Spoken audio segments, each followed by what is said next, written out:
నమస్తే, నేను మీ సతీష్. జగన్మోహన్ రెడ్డిపై వైసీపీ సోషల్ మీడియా చేస్తున్నటువంటి ప్రచారాలపైన అయితే గనక పెద్ద ఎత్తున చర్చ కూడా జరుగుతోంది. మరి నిజంగా జగన్మోహన్ రెడ్డికి జాకీలు వేసి లేపుతున్నారు అన్నటువంటి విమర్శలు కూడా ఎదురవుతున్నటువంటి క్రమంలో నిజంగా వైసీపీ చేస్తున్నటువంటి ఈ ప్రచారాన్ని ఎలా చూడాలి అనేటువంటి అంశాలు మనతో విశ్లేషించేందుకు ప్రముఖ రాజకీయ విశ్లేషకులు అడిసిమల్ శ్రీనివాసరావు గారు ఉన్నారు. సార్ నమస్తే. నమస్కారం అండి. సార్, ముఖ్యంగా అధికారం కోల్పోయిన మొదటి రోజు నుంచి జగన్మోహన్ రెడ్డి వెళ్ళగక్కుతున్నటువంటి అక్కసుని అయితే చూస్తాను, కానీ ఈ రోజున వాళ్ళ సోషల్ మీడియాకి సంబంధించి ఒక పోస్టర్ని రిలీజ్ చేసి నీ నవ్వే ఒక వరం స్వామి అంటూ మరి జగన్మోహన్ రెడ్డి గారిని ఒక దేవుడితోటి పోల్చే విధంగా ఎలివేషన్లు ఇవ్వటాలు అవి మీరు చూసే ఉంటారు. ఏం చెప్తారు అసలు వీటిపైన? అంటే వ్యక్తుల మీద అభిమానం ఉండొచ్చండి, తప్పలేదు. ఇప్పుడు అతను చేసిన పనుల మీద, లేకపోతే అతను పరిపాలనలో చాలా బాగా చేసాడు, బాగా లబ్ధి పొంది ప్రజలందరూ మన్ననలు పొందాడు. గెలుపు ఓటములు సహజంగా ఓడిపోయినాయి, కానీ అతను లాంటి నాయకుడు ఉండాలని కోరుకోవడం అది వేరే కదా. అంతేగాని నేను చూసినది నీ నవ్వు వరం స్వామి అని పోస్టర్ ఏదో చూసాను నేను. నాకు అప్పుడు ఏమనిపించిందంటే, జగన్మోహన్ రెడ్డి అదృష్టం ఆ ఎర్రనవ్వుకు కూడా అభిమానులు ఉన్నారంటే అది పిచ్చి నవ్వులో ఉంటుంది. అది ఏడుతున్నాడో నవ్వుతున్నాడో తెలకుండా ఉంటుంది. అంటే ఒక వ్యక్తి ఫిజికల్గా మనం అబ్యూజ్ చేయకూడదు, బాడీ షేమింగ్ చేయకూడదు, కానీ ఈ రకమైన జాకీలు వేయటం అది చూస్తుంటే వెగిట్ వస్తూ ఉంటుంది, వాంతి వస్తూ ఉంటుంది. మామూలుగా అయితే నాకైతే ఆ ముఖం చూస్తే వామిటింగ్ అవుతుంది. అది నా ఫీలింగ్. అంచేత మనకు అలా అనిపిస్తుంది. ఇలా కొంచెం వీళ్ళు ఎగ్జాగరేట్ చేసినట్టు ఇంకా సిరాకు వస్తుంది. అతను అలా ఉంటే నీకెందుకంటే ఖచ్చితంగా మనకు కావాలి. ఎందుకంటే అతను 5 ఏళ్ల పాటు అరాచకం చేసి ఆంధ్రప్రదేశ్ని సర్వనాశనం చేసి బతుకు భయం కలిగించాడు. టోటల్గా తెలుగు వాళ్ళు పరువు తీసాడు.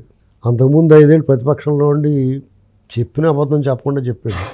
పచ్చి అబద్ధాలు మాట్లాడి విష ప్రచారం చేశాడు. ఒక కులం మీద పడి ఏడ్చాడు, రోధించాడు, ఆక్రందన, ఆక్రోశం. ఇవన్నీ చూసిన తర్వాత అతను అసలు మామూలుగా మనిషిగానే సమాజంలో తిరగడానికి అర్హత లేనివాడు ముఖ్యమంత్రి అయిపోయాడు. ఇప్పుడు ప్రతిపక్ష నాయకుడు హోదా కావాలని తిరిగేస్తున్నాడు. ఇతను వ్యవహారం చూసిన తర్వాత ఇతను అసెంబ్లీలో ఇతను చేతులు పిచ్చుకోవడం, పిచ్చి చూపులు, ఎర్రనవ్వులు, పిచ్చి మాటలు అన్నీ చూసిన తర్వాత కూడా అతని మీద అభిమానం ఎలా వచ్చిందో తెలియదు. ఆ అర్హత లేదు అతనికి. ఏంటండి, ఇప్పుడు కొంతమంది తెలియక ఒక్కొక్కసారి మాయలో పడతారు. మరి నేను నువ్వు అనుకున్నంత గొప్పని కాదురా, నాది తింగిరి మొఖం అని చెప్పేయాలా ఓపెన్గా. అవునా కదా? ఇది మరి ఆ ఎలివేషన్ చూస్తుంటే నాకేమనిపించిందంటే, జగన్మోహన్ రెడ్డి గారు ఈ శాస్త్రాలు చూసిన తర్వాత ఇతనికి వైద్యం అవసరమేమో అనిపించింది నాకు ఒకప్పుడు.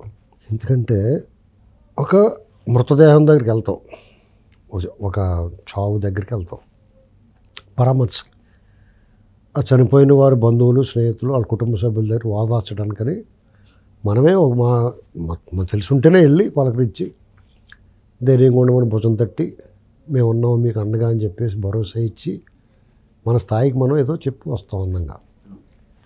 ఇలాంటి నాయకులు, ముఖ్యమంత్రుల కింద పనిచేసిన వాళ్ళు, రాజకీయాల్లో ఉన్నవాళ్ళు, ధనవంతులు, సంపన్నులు, ఒక సెలబ్రిటీ హోదా ఉండి ప్రాముఖ్యత ముఖ్యమైన వ్యక్తులు వెళ్ళినప్పుడు మరింత బాధ్యతగా, పద్ధతిగా ప్రపంచం అంతా మనం చూస్తాం. ఎందుకంటే ఇతను చూపించాలనుకోకపోయినా ప్రపంచం అంతా ఈ కెమెరా కన్ను ద్వారా ప్రపంచం అంతా కనపడుతూ ఉంటుంది. ప్రధాన మీడియా, సామాజిక మాధ్యమాల ద్వారా బయట కనపడుతూ ఉంటుంది.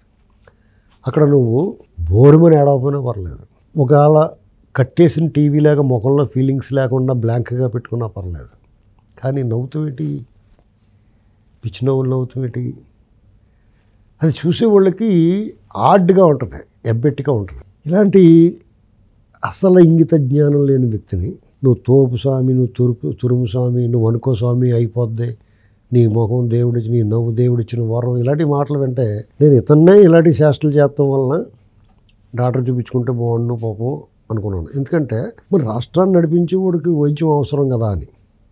అతను అనారోగ్యం పాలైపోయి, ఇప్పుడు నీ కాలు నొప్పి వచ్చిందనుకో, కాలు కట్టుకుని తిరుగుతావు, నీ ఒక్కడికే నొప్పి. నీ చేతులు నొప్పి వచ్చినాయి అనుకో, నీ చేతులకి కట్టుకట్టుకుని చూసుకుంటావు, నీ ఒక్కడికే బాధ. నీ బుర్రకు తేడా వచ్చిందనుకో, నువ్వు పరిపాలిస్తున్న రాష్ట్రానికి, దేశానికి కూడా నష్టం కదా. నీ వక్ర మార్గంలో నీ ఆలోచనలు వక్రంగా ఉంటాయి. అదే జరిగింది కదా ఆంధ్రప్రదేశ్లో. మరి ఇలాంటి శాస్త్రాలు చేసినప్పుడు ఇతనికే వైద్యం అవసరం అనుకున్నప్పుడు నీ నవ్వు వరం గట్ట అనుకున్న వాళ్ళకి వైద్యం అవసరం లేదా? ఇప్పుడు రాయమండ్రిలో కర్రి రామారెడ్డి అని ఉన్నాడు, మానసిక వైద్య నిపుణుడు. రాయమండ్రి చుట్టుపక్కల వాళ్ళు అక్కడ చూపించుకోవచ్చు.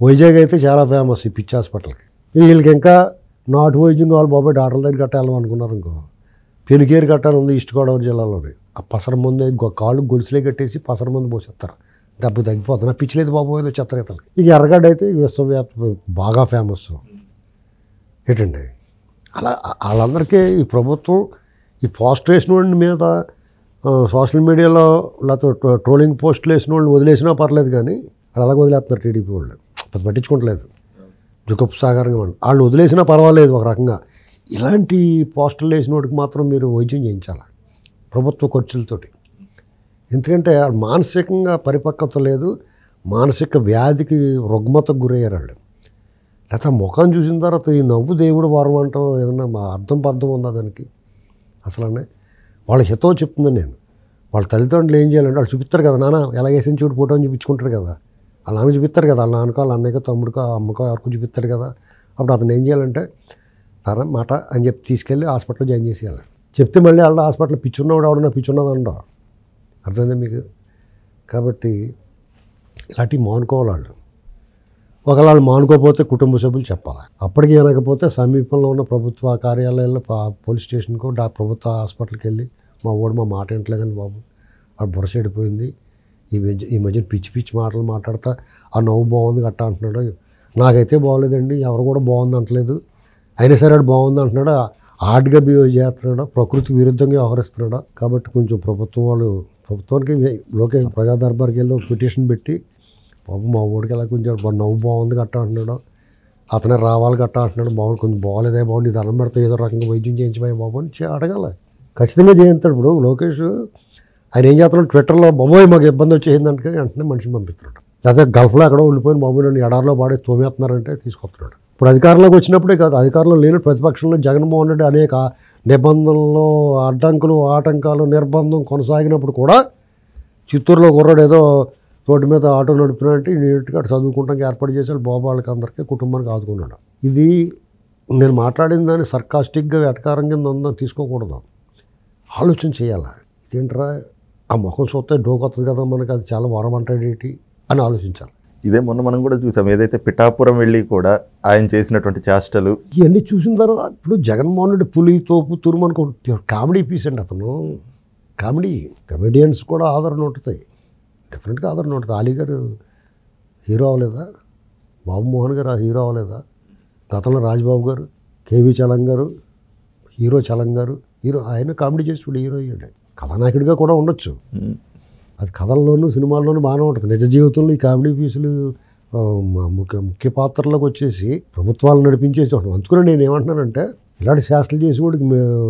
ప్రభుత్వ అధికారులకు కూడా అన్ని వ్యవస్థలో ఉన్న వాళ్ళకి కూడా విచక్షణాధికారం కలిగి ప్రజల జీవితాలతో ముడిపడిన వ్యవహారం అయితే వాళ్ళకి ఫిజికల్ ఫిట్నెస్తో పాటు మెంటల్ ఫిట్నెస్ కూడా చూడాలి అందుకని చెప్తాను నేను ఇప్పుడు వాళ్ళు పిచ్చోడిని తీసుకొచ్చి వాడి చేతికి అప్పచెప్పేస్తాడు ఏం చేస్తాడు అడిగితే తెలియదు కదా కాబట్టి ఇది చాలా సీరియస్గా తీసుకోలేదు థ్యాంక్ యూ